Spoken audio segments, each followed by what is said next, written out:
নমস্কাৰ ষ্টুডিঅ'ত মই হিমাদ্ৰী আৰু দেশত অব্যাহত আছে দ্বিতীয় পৰ্যায়ৰ লকডাউন তাৰ সমান্তৰালকৈ অব্যাহত আছে আৰ্তজনলৈ সহায়ৰ হাত বজালি অঞ্চলৰ ৩০০টা অতি দুখীয়া পৰিয়ালক খাদ্য সামগ্ৰী বিতৰণ কৰে পাঠশালাৰ জনপ্ৰিয় অভিনেতা ৰাজকুমাৰে পাটাছাৰকুছিৰ সমষ্টিৰ অন্তৰ্গত বজালিৰ অতি দুখীয়া পৰিয়ালকেইটাক আটায়ে দিন হাজিৰা কৰা চাউল ডালি মিঠাতেল চিৰা আলু পিয়াজ আদিকে ধৰি প্ৰায় ৭ দিনৰ খাদ্য সামগ্ৰী পৰিয়ালসমূহক যোগান ধৰে অভিনেতা ৰাজকুমাৰৰ এনে পদক্ষেপক ৰাইজে আদৰণি জনায়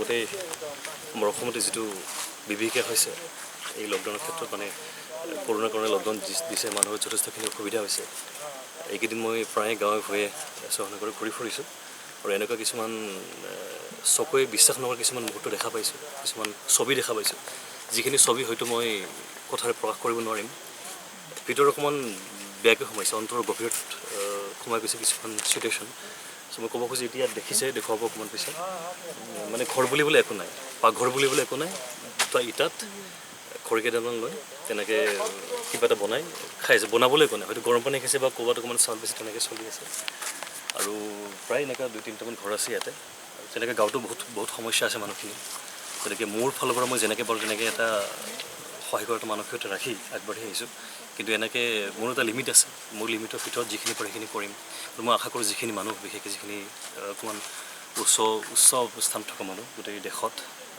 সেইখিনিক মই প্ৰাৰ্থনা জনাইছোঁ যে যিমান কথাটো কওঁ এতিয়া যে চৰকাৰ প্ৰশাসনে মানুহখিনি যথেষ্ট সহযোগিতা কৰি আছে আৰু চৰকাৰেও তেনেকৈ ষ্টেপ ল'ব নিশ্চয় লৈছেও আৰু মই এটাই আশা কৰিছোঁ যে এনেকুৱা মানুহৰ আপোনালোকে বিশেষ যিখিনি ৰিপৰ্টাৰখিনি আছে ডক্টৰ ধুনীয়াকৈ লাগি আছে প্ৰশাসনীয় মানুহবিলাকে ৰিপৰ্টাৰখিনিও যথেষ্টখিনি ত্যাগ আছে আৰু ৰিপৰ্টাৰখিনিয়ে য'ত যেনেকৈ পায় তেনেকৈ এইবিলাক নিউজ দিছে এইবিলাক নিউজ আপোনালোকে ভালকৈ চাই মেলি প্ৰত্যক্ষ কৰি আলোচনা কৰি এনেকুৱা মানুহৰ মাজত হওক আৰু এই যিটো দুখত আছে এই দুখটো নিবাৰণ কৰিবলৈ আপোনালোকে তৎপৰ হওক তাকে কামনা কৰিছোঁ তামুলপুৰ উন্নয়ন খণ্ডৰ অন্তৰ্গত কুমাৰীকাটাৰ ৩ নং মহামায়া মণ্ডল পৰ্যায়ৰ সংগঠনৰ উদ্যোগত আজি দিনৰ ভাগত ২২টা গ্ৰাম্য সংগঠনৰ মাজত হাত ধোৱা আৰু মাস্ক সম্পৰ্কত মহিলাসকলৰ মাজত এক সজাগতা আনিবলৈ প্ৰয়াস কৰা দেখা গৈছে মণ্ডল বিষয়ববীয়াসকলে নিজ গৃহতে মাস্ক তৈয়াৰ কৰি কুমাৰীকাটাৰ লগতে ইয়াৰ আশে-পাশে থকা গাঁও অঞ্চলতো গৈ হাত ধোৱাৰ নিয়ম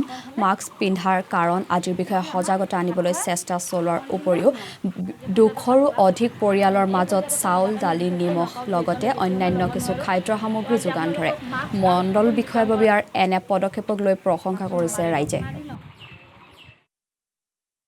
পৰ্যায়ৰ সংগঠনৰ ফালৰ পৰা আমি আমাৰ প্ৰায় ২২টা ভিউ আছে গোটেই ২২টা ভিউৰ মাজত সজাগতাকৰণ হিচাপত হাত ধোৱা আৰু মাস্ক ব্যৱহাৰ কৰা বিষয়টো মানে বুজাব খুজিছোঁ তাৰ ভিতৰত দুখীয়া মহিলা কিছুমানৰ মাজত আৰু অকণমান খাদ্য সামগ্ৰী বিতৰণ কৰিম আমি ভিউবিলাকত দিয়া হৈ গৈছে আৰু এতিয়া আমি ২০০মান যোগাৰ কৰিছোঁ পাটাছাৰকুছি সমষ্টিৰ অন্তৰ্গত দৈশিঙৰি গাঁৱৰ ৮১ বছৰীয়া অৱসৰপ্ৰাপ্ত শিক্ষক মদন চন্দ্ৰ মেধি তেখেতৰ নিজৰ সঞ্চিত ধন ১০,০০০ টকাৰ চেক এখন তেখেতৰ নিজা বাসভৱনত বিজেপিৰ ৰাজ্যিক কাৰ্যনিৰ্বাহক সদস্য ফণী পাঠকক ঘৰলৈ মাতি প্ৰদান কৰে মুখ্যমন্ত্ৰী সৰ্বানন্দ সোণোৱাল আৰু স্বাস্থ্যমন্ত্ৰী ডক্টৰ হিমন্ত বিশ্ব শৰ্মাক ৰাজ্যলৈ যথেষ্ট সেৱা আগবঢ়োৱাৰ বাবে ধন্যবাদ জনাই বৃদ্ধ মদন চন্দ্ৰ মেধিয়ে লগতে ৰাইজক সজাগ আৰু সতৰ্ক হৈ নিজৰ লগতে সমাজখনক কৰোনাৰ পৰা মুক্ত হৈ থাকিবলৈ অনুৰোধ জনায়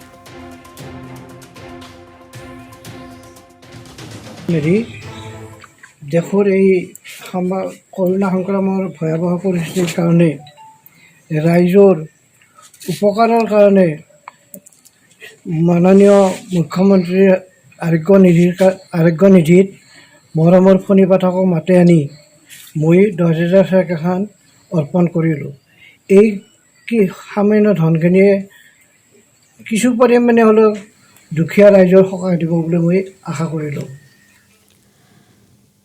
গোৱালপাৰাৰ দৰিদ্ৰ তথা নিচলা লোকৰ কাষত থিয় দিছে অৰ্ধসামৰিক বাহিনী জিলাখনৰ অত্যন্ত দুৰ্গম আৰু ভিতৰুৱা গাঁৱৰ দৰিদ্ৰ পৰিয়াললৈ অৰ্ধসামৰিক বাহিনীয়ে আগবঢ়াইছে খাদ্য সামগ্ৰী লকডাউনৰ সময়ত কৰ্মহীন হৈ পৰা দৰিদ্ৰ পৰিয়ালক সাহায্য আগবঢ়োৱাৰ অভিযান চলাই আছে অৰ্ধসামৰিক বাহিনীৰ 152 নং বেটেলিয়ানে।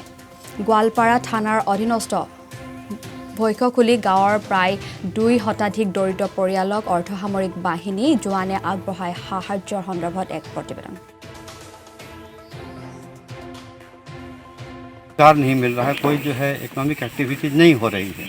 तो खासकर वैसे जो मजदूर तबका के लोग हैं या जो गरीब हैं उनको कोई इस टाइप का रोज़गार नहीं मिल रहा है, उनको खाने पीने का दिक्कत हो रही है। इसलिए हम लोग कोशिश करें कि सीआरपीएफ की तरफ से एक छोटा सा प्रयास है कि उनके घर घर में जाकर, ऐसा नहीं कि उनको हम कैंप में अपने कैंप में बुला रहे हैं, उनके घर पे जाके सोशल डिस्टेंसिंग मेंटेन करते हुए हम लोग कोशिश कर रहे हैं कि उनको कुछ आर्थिक सहायता दिया जाए, कुछ उनसे ड्राई राशन दिया जाए, कुछ सैनिटाइजिंग आइटम्स उनको प्रोवाइड किया जाए और साथ में उनसे रिक्वेस्ट भी करते हैं कि ये जो लॉकडाउन है उसका पालन करें। বৰমাৰ নিকটৱৰ্তী কঠালবাৰী গাঁৱত ভাৰতীয় জীৱন বীমা নিগমৰ নলবাৰী শাখাৰ বীমা অধিকৰ্তা ডক্টৰ দিগন্ত ৰাজবংশীয়ে 130টা পৰিয়ালৰ মাজত চাউল, মিঠাতেল, আলু, পিঁয়াজ, আটা, দাইল আদি আৰ্থিকভাৱে পিছপৰা লোকৰ মাজত বিতৰণ কৰে। দ্বিতীয়বাৰৰ বাবে ৰাইজৰ পদূলিত গৈ এইজন মানৱ দৰদীয়ে বহুতো পৰিমাণৰ সামগ্ৰী দুৰ্গত লোকসকলৰ মাজত বিতৰণ কৰি মহানুভৱতাৰ পৰিচয় দাঙি ধৰিছে। ইয়াৰ উপৰি কালি বৰমাৰ জ্যেষ্ঠ নাগৰিক ধনেশ্বৰ মেধিয়ে 35গৰাকী লোকক খাদ্য সামগ্ৰী বিতৰণ কৰে।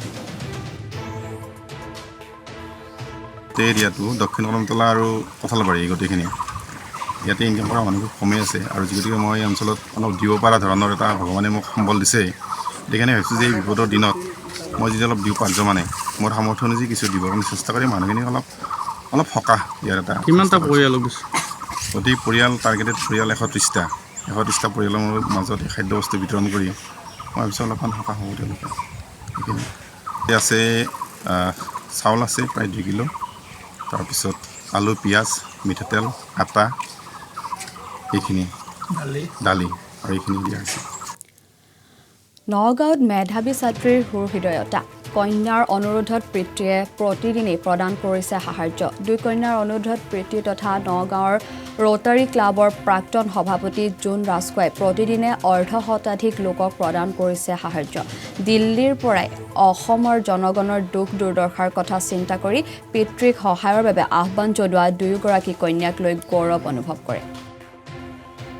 বস্তুটো নগদ কিবা বিধায়কৰ পুঁজিত বা মুখ্যমন্ত্ৰী পুঁজিত দিম বুলি ভাবিছিলোঁ, কিন্তু ঘৰত যেতিয়া আলোচনা হ'ল মোৰ ছোৱালীহঁতেও এইটো ক্ষেত্ৰত যিখিনি মানুহক প্ৰত্যক্ষভাৱে সহায় কৰিব পাৰোঁ অঞ্চলৰ সেইখিনি মানুহক হঠাতে দিব পৰা সকাহৰ কাৰণেহে মই এই বস্তুটো পদক্ষেপটো হাতত ল'ম। এইটো সময়ত মানৱ জাতি বিপদগ্ৰস্ত হৈছে সমগ্ৰ বিশ্বজুৰি।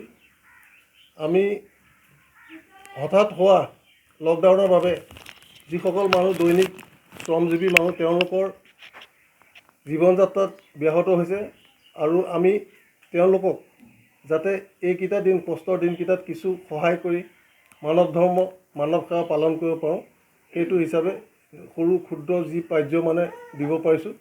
অঞ্চলৰ যিখিনি দুখীয়া মানুহ আছে তেওঁলোকক লকডাউন হোৱাৰ দিনাৰ পৰা আৰম্ভ কৰি দি আহিছোঁ আৰু যদি পাৰোঁ লকডাউন খোলালৈকে দি যাবৰ চেষ্টা কৰিম। বেচৰকাৰী শৈক্ষিক সাংস্কৃতিক গোষ্ঠী এক্সপ্লৰিকাৰ উদ্যোগত খাৰিজা বিজনীৰ কমাৰ গাঁৱত খাদ্য সামগ্ৰী বিতৰণ কৰা হয়। লকডাউনৰ বাবে খাদ্যৰ সংকটত পৰা বহু পৰিয়ালক অত্যাৱশ্যকীয় খাদ্য সামগ্ৰী বিতৰণ কৰিলে সৰভোগৰ এক্সপ্লৰিকাৰ নামৰ ছ'চাইটিটোৱে। আজি আমি এক্সপ্লৰিকা পৰিয়ালৰ তৰফৰ পৰা আমি সৰভোগৰ বিভিন্ন অঞ্চলত আজি আমি খাদ্য সামগ্ৰী বিতৰণ কৰোঁ আৰু লগতে মই এই চেগতে আমাক খাদ্য সামগ্ৰী বিতৰণ কৰাত সহায় কৰা প্ৰতিজন ব্যক্তি লগতে সাহায্য আগবঢ়োৱা প্ৰতিজন ব্যক্তিক মই আমাৰ ফালৰ পৰা ধন্যবাদ জ্ঞাপন কৰিলোঁ। লগতে কোনোবা সদাশয় ব্যক্তিয়ে যদি সাহায্য বিতৰণ কৰিব বিচাৰে তেনেহ'লে আমাৰ এক্সপ্লৰিকা গ্ৰুপৰ লগত যোগাযোগ কৰিব পাৰে। আৰু শেষত মই এটা কথাই ক'ম, যিহেতু 3 তাৰিখলৈকে আমাৰ গোটেই দেশৰ এক সংকটৰ সময়, গতিকে নিজৰ ঘৰতে থাকক আৰু সুৰক্ষিত থাকক আৰু পাৰিলে নিজৰ ঘৰৰ আশে পাশে থকা 10 বা 15 ঘৰ দুখীয়া মানুহক সহায় কৰি আমাৰ দেশক আমাৰ ৰাজ্যখনক আগবঢ়াত সহায় কৰে যেন। ধন্যবাদ, নমস্কাৰ। বাক্সা জিলাৰ হালবাৰী গাঁৱৰ 30টা দুখীয়া পৰিয়ালৰ মাজত আজি গাঁওখনৰ শিক্ষককে ধৰি চাকৰিয়াল লোকসকলে চাউল, দালি, চেনি, চাবোন, নিমখ, মিঠাতেল, চাৰ্ফ আদি অত্যাৱশ্যকীয় কিছু সামগ্ৰী বিতৰণ কৰে। সামগ্ৰী বিতৰণৰ সময়ত হালবাৰী মহকুমাধিপতি নিত্য বিনোদ পুৱাৰী, শচীন স্বৰ্গীয়াৰী, গাঁৱৰ সভাপতি মনেশ্বৰ বড়ো, কালীচৰণ উজিৰ আদি উপস্থিত থাকি সহায় সহযোগিতা আগবঢ়ায়। খাদ্য থাকে, চাউল থাকে, দালি, তেল, নিমখ ইত্যাদি ইত্যাদি দিয়া হৈছে। লগতে ল'ৰা ছোৱালীয়ে খাব পৰা সেনেকৈ বিস্কুটো দিছে আৰু ৰিফ্ৰেছনৰ কাৰণে চিনি চাহপাত দিয়া হৈছে। চিনি চাহ খাবই লাগিব যিহেতু যুগত কমপ্লিটলি হালবাৰী গাঁৱৰ চাকৰিয়ালবিলাকে ইয়াৰ কোনো ৰাজনীতিৰ জড়িত নাই, কোনো ক্লাব চাব জড়িত নাই, কমপ্লিটলি চাকৰিয়াল এনে 30 এবভ 30 জনৰ বেছিকৈ মানুহক দিয়া হৈছে। অভাৱৰ সময়ত আগবাঢ়ি আহিল চিলাপথাৰৰ সমাজসেৱক সত্য বসুমতাৰী। ধেমাজিৰ অসম-অৰুণাচল সীমান্তৱৰ্তী ডিমৌৰ ৰাইজৰ মাজত খাদ্য সামগ্ৰী বিতৰণ কৰিলে বিশিষ্ট ব্যক্তি সত্য বসুমতাৰীয়ে। সমগ্ৰ অঞ্চলৰ 2000 পৰিয়ালৰ মাজত খাদ্য সামগ্ৰী বিতৰণৰ লক্ষ্য লোৱা ব্যৱসায়ীজনে নিউ সীমান্ত আৰু ভলুগাঁৱৰ কেইবাজনো দিব্যাংগৰ লগতে 225টা পৰিয়ালক প্ৰদান কৰে চাউল, দাইল, আলু, বিস্কুট আদি অত্যাৱশ্যকীয় সামগ্ৰী। আমাৰ দুখীয়া ৰাইজক মানে চাউল, দালি এইবিলাকে ডিষ্ট্ৰিবিউট কৰিছে তেখেতৰ নিজৰ পাৰ্চনেলি হিচাপে। আমি কোঅপাৰেট কৰিছোঁ, তেখেতক আমি অলপ সহায় কৰি দিছোঁ যাতে গাঁৱৰ মানুহখিনি খালী পেটে থাকিব নালাগে। এখন নিউ সীমান্ত গাঁৱত, অকল নিউ সীমান্ত গাঁও বুলি নহয়, ডিমৌ এৰিয়াত তেখেতে সকলোকে চাউল, দালি ডিষ্ট্ৰিবিউট তেখেতে। শিলচৰৰ ৰাইজিং ইউথ নামৰ সংগঠনে লকডাউন চলি থকা অৱস্থাত চুবুৰীয়া অঞ্চলত বিনামূলীয়া খাদ্য সামগ্ৰী বিতৰণ কৰি আহিছে। তেওঁলোকে প্ৰতিদিন বিভিন্ন এলেকাৰ শতাধিক ৰাইজক চাউল, দাইল, নিত্য প্ৰয়োজনীয় সামগ্ৰী বিতৰণ কৰে। সংস্থাৰ নাম হ'ল য়ং জেনেৰেশ্যন গ্ৰুপ। এইটো আমাৰ টিকৰবস্তি শিলচৰৰ এটা গ্ৰুপ আছে। আমি লকডাউন যেতিয়া হৈছে, লকডাউনৰ পিছত 29 মাৰ্চত আমাৰ গ্ৰুপ ষ্টাৰ্ট কৰিছে ৰিলিফ দেৱাত। ফাৰ্ষ্ট মই দিছোঁ আপোনাৰ শ্ৰীকুণা লালমাটি, তাৰপিছত বাংলাঘাট, তাৰপিছত কাঠাল বাগান, তাৰপিছত তাৰাপুৰৰ জেগাত দিছিলোঁ, তাৰপিছত মিছন টিকৰবস্তি সৰদামণি ৰোডত এক জেগাত দিছোঁ। আজি ইয়াতে ঝালুপাৰা। এতিয়ালৈকে কিমান মানুহক আপুনি ডিষ্ট্ৰিবিউশ্যন কৰিছে? আজি এতিয়ালৈকে ফ্ৰম দ্য 29 মাৰ্চ আমাৰ সংস্থাটো মোৰ দেন 1000 পিপলছত দিছে। লকডাউনৰ সময়ত জৰুৰীকালীন অৱস্থাত কৰ্মৰত শিৱসাগৰ নগৰৰ আৰক্ষী আৰু সাংবাদিকৰ মাজত মাস্ক আৰু হেণ্ড ছেনিটাইজাৰ বিতৰণ কৰিলে এজন প্ৰতিষ্ঠিত ব্যৱসায়ীয়ে। উল্লেখ্য যে ৰাজভূষণ গগৈয়ে অসম চৰকাৰৰ আৰোগ্য নিধিলৈ নগদ 50,000 টকা আৰু আগবঢ়াইছে, লগতে জিলা উপায়ুক্তৰ জৰিয়তে 1 টকা আগবঢ়াইছে। এইজন ব্যক্তিৰ এনে প্ৰচেষ্টাক এতিয়া একেমুখে শলাগ লৈছে সকলোৱে।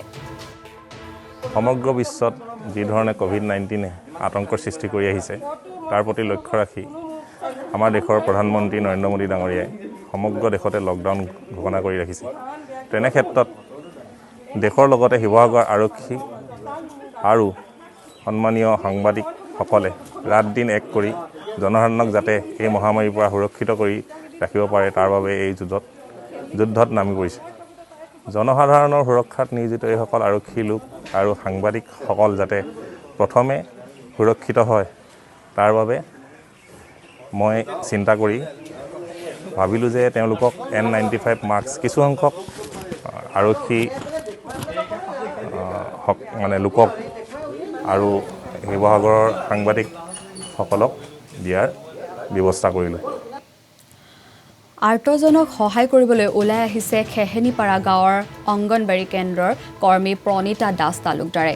খেহেনিপাৰা গাঁৱৰ কৰ্মী প্ৰণীতা দাস তালুকদাৰে নিজাববীয়াকৈ প্ৰদান কৰিছে অত্যাৱশ্যকীয় সা সামগ্ৰী।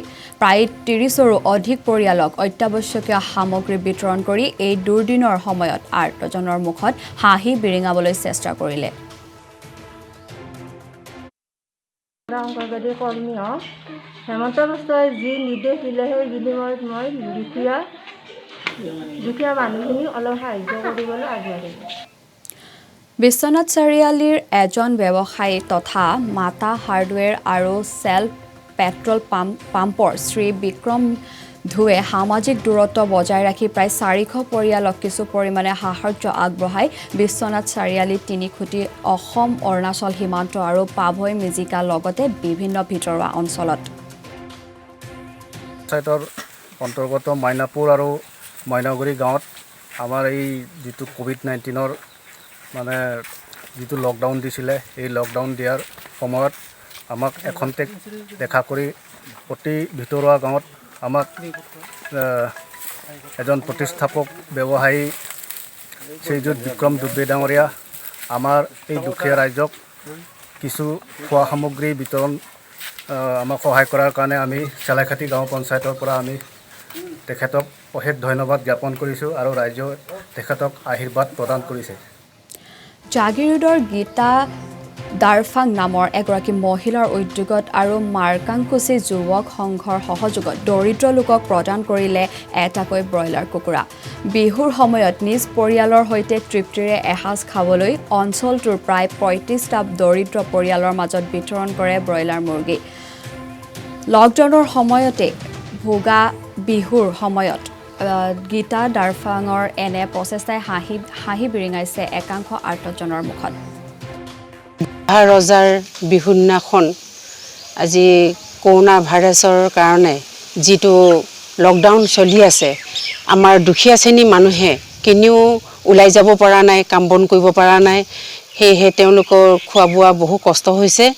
সেই বিহুটোত যাতে অকণমান তেওঁলোকে শান্তি অনুভৱ কৰি পৰিয়ালটোৱে সুখে শান্তিয়ে খাবৰ কাৰণে আমি ইয়াৰ মাকাংকুচিত যিকেইজন কৰ্মচাৰী আছিলে সেই সকলোৱে মিলি পেলাই আমি প্ৰতি ঘৰত নাই হ'লেও আমি 35 ঘৰ মানুহৰ ঘৰত এটি ব্ৰইলাৰ মুৰ্গী দিয়াৰ চেষ্টা কৰিছোঁ। কামৰূপ মেট্ৰৰ দ্বিতীয় বাপন কলিতাই মন্ত্ৰী হিমন্ত বিশ্ব শৰ্মাৰ হাতত অসম চৰকাৰৰ আৰোগ্য নিধিলৈ 1 লাখ টকাৰ সাহায্য প্ৰদান কৰে।